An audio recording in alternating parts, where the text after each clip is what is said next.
Hello guys, welcome to my channel A. Medical Knowledge 1. Now we are going to discuss about the component of ICF and application of physical therapy.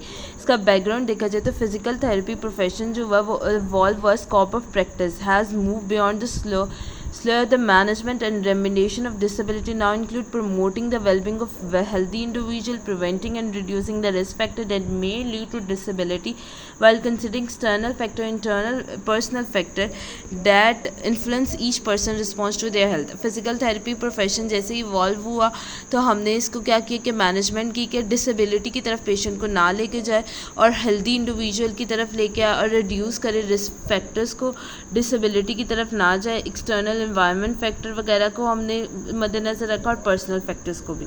Then उसके बाद जो for example ICF language documentation clinical setting की एक practice guideline हमें दे दी ICF models ने, ठीक है, एनसीएमआरआई जो मैंने आपको हेल्थ रिलेटेड बताया।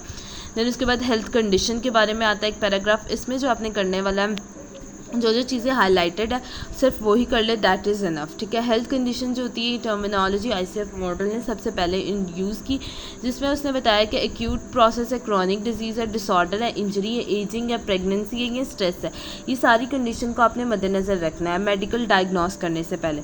फिर knowledge of health condition and important background information भी होनी चाहिए, मतलब आगे जाके हम पढ़ेंगे पेशेंट मॉडल में कि हिस्ट्री टेकिंग हमें पता होनी चाहिए, इम्पेयरमेंट पता होनी चाहिए, इम्पेयरमेंट साइन और सिम्टम्स जो डिसेबिलिटी की तरफ लेके जा रहे हैं, इम्पेयरमेंट जो होती है फंक्शनल डिसेबिलिटी की तरफ लेके जाती है। इम्पेयरमेंट पे मैंने डिटेल वीडियो फर्स्ट पार्ट में बनाई हुई, आप वो जाके देख सकते हैं, क्योंकि अगर आपको इम्पेयरमेंट की नहीं समझ लगी तो आगे जितनी भी टर्मिनोलॉजी समझ लगेगी वो नहीं लग सके, क्योंकि इम्पेयरमेंट बेसिक है, तो आप वो वीडियो देख सकते हैं पहले जाके।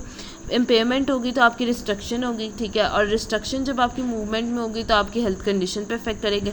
मेडिकल डायग्नोस किया जाता है, फॉर एग्जांपल रेमोराइड आर्थराइटिस है किसी, ठीक है, रेडियोलॉजी करवाए हैं इसमें, ठीक है, फिर आप देखेंगे कितने इम्पेयरमेंट्स आई है, एक्टिविटी ऑफ लिमिटेशन आएगी, उसकी पार्टिसिपेट रिस्ट्रिक्शन आ जाएगी इसमें।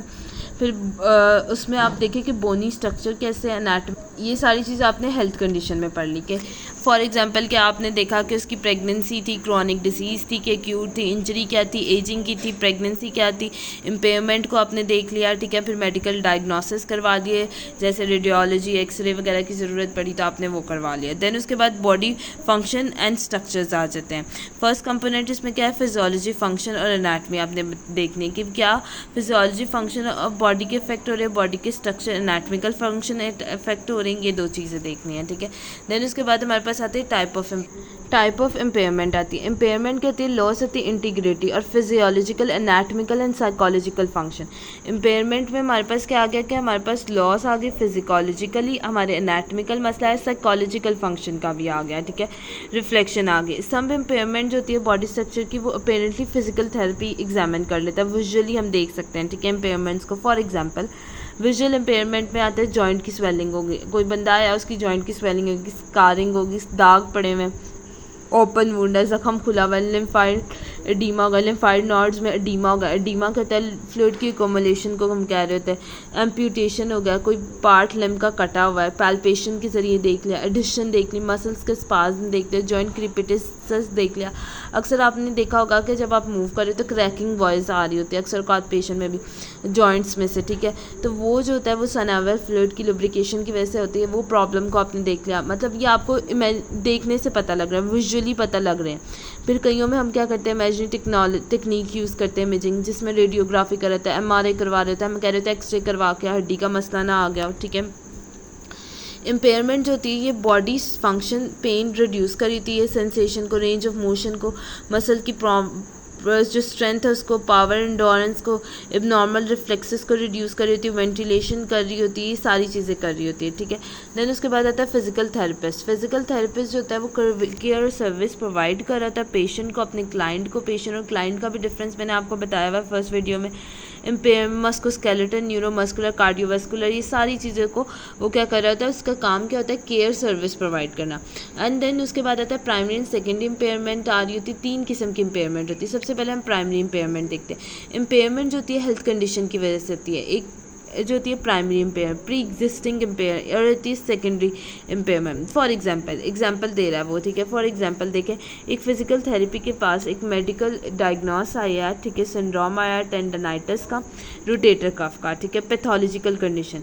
प्राइमरी हमने देखा कि बॉडी फंक्शन इम्पेयरमेंट होगी, पेन हो रही है, रेंज ऑफ मोशन कम हो गई है, शोल्डर में पेन हो रही है, वीकनेस हो रही है स्पेसिफिक शोल्डर ग्रेटर में, ग्लीनो ह्यूमरल मस्कुलर में मसला आ रहा है, फिजिकल थेरेपी एग्जामिनेशन किया। ठीक होगा।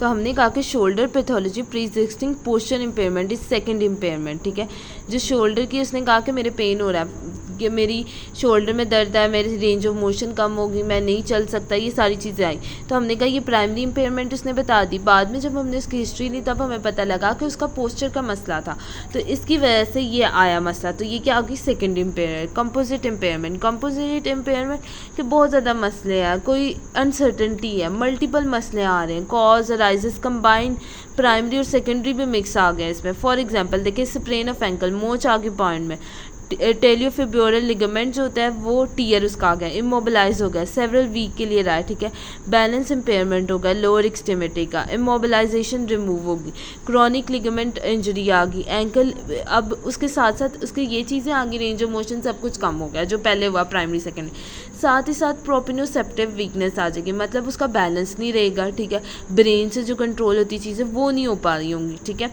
जैसे कि न्यूरो एनाटमी में हमने पढ़ा ना प्रोपिनोसेप्शंस, ये सारी चीज़ें हमने पढ़ी हुई हैं। ठीक है, वीकनेस हो जाएगा, इमोबिलाइजेशन डिस्ट्यूज होगा, डिफरेंट फ्रॉम डिफरेंट पेशेंट होता है। अब यहाँ पे आपने ये बात रखना है, फिजिकल इम्पेयरमेंट्स होती हैं वो डिफरेंट होती है हर पेशेंट की दूसरे पेशेंट से। ठीक है, और यहाँ पे फिर उसके बाद हमारे पास होता है important key factor patient management to identify the function relevant impairment is that directly contribute to current or future activity limitation and participate restriction daily life। impairment जो होती है वो प्री और सेकेंडरी हेल्थ कंडीशन को भी हमारी कर रही होती है। अंडरलाइन कॉज को देखें, impairment themselves and the societal activity limitation. Impairment होगी तो आप कितनी दफ़ा शुरू से मैं कह रही हूँ कि इम्पेयरमेंट है तो एक्टिविटी लिमिटेड होगी। फिर उसके बाद फिजिकल थेरेपी इंटरवेंशन में थेरेप्यूटिक एक्सरसाइजेज हम करते हैं जो रिड्यूस करी थी फिजिकल इम्पेयरमेंट, बॉडी फंक्शन को डिक्रीज, हमारी जो रेंज ऑफ मोशन हुई है, बैलेंस वगैरह, उनको कार्डियोपल्मोनरी ट्रीटमेंट अल्टीमेटली इम्प्रूव कर रही होती है। फिर उसके बाद ट्रीटमेंट आ जाता है जो रिस्टोर करनी होती है एक्टिविटी और सिंपली एज्यूम करनी होती है, स्ट्रेंथिंग और स्ट्रेचिंग करनी होती है। ठीक है, इंक्रीज रेंज ऑफ मोशन करनी, ये सारी बातें आती है। फिर आती है एक्टिविटी एंड पार्टिसिपेशन। एक्टिविटी क्या होती है कि एग्जीक्यूटिंग द टास्क और एक्शन फॉर इंडिविजुअल। ठीक है, एक्टिविटी ये करना होता है। पार्टिसिपेशन क्या होना, involvement of individual in life situation में इन्वॉल्व होना है। एक्टिविटी और पार्टिसिपेशन की डेफिनेशन कर ले। अब देखें, इम्पेयरमेंट आई, फंक्शनल लिमिटेशन आई, तो अब एक्टिविटी लिमिटेड हो जाएगी, वो अपना काम नहीं कर पा रहा, unable to perform daily activity. ठीक है, रेंज ऑफ मोशन में मसला आ गया, शोल्डर में डिसिव कैप्सुलाइटिस हो गया था, हेल्थ कंडीशन में पर्सन जो है वो अपना हाउस होल्ड अपना काम खुद नहीं करने पा रहा है, तो पार्टिसिपेशन रिस्ट्रिक्शन आ गया, फिर वो सोसाइटी के रोल नहीं कर पाएगा और इसी के साथ साथ क्या हो जाएगा, डिसेबिलिटी की तरफ जाएगा। देन उसके बाद हमारे पास आता है कि डिफ़िकल्टी, वो स्टॉपिंग, नीलिंग वगैरह, क्योंकि उसका मसला चल रहा है। ठीक है, वो नहीं चल सकता, वॉक नहीं कर सकता, सिटिंग नहीं कर सकता। अब यहाँ पे आता है कि 2 साल की ऑब्जर्वेशन हमने स्टडी की, पेशेंट की सिम्टम्स आई हिप और नी ऑस्ट्रोआर्थराइटिस के, डेमोन्स्ट्रेट किया तो इंक्रीज़ हो गई थी जॉइंट स्पेस, नैरोइंग हो गई, रेडियोलॉजी करवाई हमने, इसमें हमने देखा कि हमारे पास एक्टिविटी लिमिटेशन आई, सेल्फ रिपोर्ट असेसमेंट हमने किया। फर्दर एविडेंस ने सजेस्ट किया कि complicity impairment reach a critical level पर पहुँच गई। इम्पेयरमेंट जब बहुत ज़्यादा डेंजर लेवल पर जाती है तब हम काम करते हैं। एग्जाम्पल ICF ने दी, एक्टिविटी लिमिटेशन आ जाती है, उसकी वजह से क्या होगा, एक्टिविटी इन लिमिटेशन आ जाएगी जिसमें हमारे पास टेक्निकल फिजियोलॉजिकल प्रॉब्लम होगी, टास्क स्पेसिफिक नहीं होगा। ठीक है, परफॉर्म नहीं कर पाएगा, अपनी एक्टिविटी जो रोल है वो नहीं परफॉर्म कर पा रहा होगा। और पर्सन जो होगा अनेबल और has only limited ability to perform any of a whole body component, motivation उससे चाहिए होगी, होम मेंटेनेंस टास्क भी नहीं कर पा रहा होगा, तो ये हमारे पास क्या आ जाएगी, एक्टिविटी लिमिटेशन, जो अपने उसके काम है वो नहीं कर पा रहा है, डिपेंड करना पड़ रहा है, तो वो डिसेबल है। पार्टिसिपेशन रिस्ट्रिक्शन आ जाएगी, सोशल प्रैक्टिस, एटीट्यूड और एनवायरनमेंट जो उससे मांग रही है, सोसाइटी के रोल नहीं पर पे कर पा रहा, age, gender, sex, culture, background, ये सारी चीज़ें मैटर करती है। फिर आता है contextual factor, environment factor, personal factor, जो मैंने आपको डिटेल में पहले बताया। कॉन्टेक्चुअल और इन्वायरमेंट फैक्टर आ गया। इन्वायरमेंट फैक्टर जो होता है वो कभी पॉजिटिव रोल कर रहे होते हैं, नेगेटिव रोल कर रहे होते हैं, और कॉन्टेक्चुअल फैक्टर में पर्सनल फैक्टर भी ऐसे करें। Assuming is made when a impairment and active limitation are so severe so that long they can overcome degree acceptable to an individual, family, society and procession being disabled। जब impairment आए तो हम तभी क्यों नहीं फोकस कर सकते कि डिसेबल होने से बचें, हम फ़ौरन ही उसको फोकस करें और ताकि हम डिसेबिलिटी से बचें। फिर पर्सनल फैक्टर आ जाते हैं, ठीक है, पर्सनल फैक्टर इफेक्ट कर रहे होते हैं, रेस, जेंडर वगैरह, ये सारी चीज़ें हमारे पास कर रही होती है। अब प्रिवेंशन करें इन सारी चीज़ों की, ठीक है। Disability not caused by any one level impairment or activity limitation restriction rather the process of bifunctional हो रहा होता है, ठीक है। देखें वो कह रहे हैं कि ये नहीं कि डिसेबिलिटी फ़ौरन ही आपके कि आपके पाँव काम नहीं करे, इससे पहले आपको कुछ सिम्टम्स और साइंस शो हो रहे होंगे, इम्पेयरमेंट आ रही होंगी, फंक्शनल लिमिटेशन होगी, अपना काम करने में मुश्किल होगी, तभी आप इसको प्रोसेस को रिवर्स कर लें। फॉर एग्जाम्पल इनएक्टिव पर्सन है with long standing osteoarthritis and नी का इनएबिलिटी तो है कि वो फ्लोर से भी नहीं उठ सकता, लो सीट से भी नहीं उठ सकता, फ्लेक्शन ऑफ नी भी नहीं हो रहा है पा रही, हिप और नी एक्सटेंशन भी नहीं हो रहा है, ये कितने सिम्टम्स हमें नज़र आ रहे हैं। एवरीडे फंक्शन नहीं परफॉर्म कर पा रहा, डिसेबिलिटी हो गई है, सेल्फ केयर नहीं कर पा रहा, फिर होम मैनेजमेंट नहीं हो रही, मिनिमाइज हो गई है, functional range of motion strength का मसला आ गया, एक्सरसाइज प्रोग्राम नहीं हो रहे, इंक्रीज रेंज ऑफ मोशन हमने उसकी करनी, physical environment family might role कर सकते हैं, मोटिवेशन चेंज और अकम्प्लिश कर रहे होते हैं, ठीक है।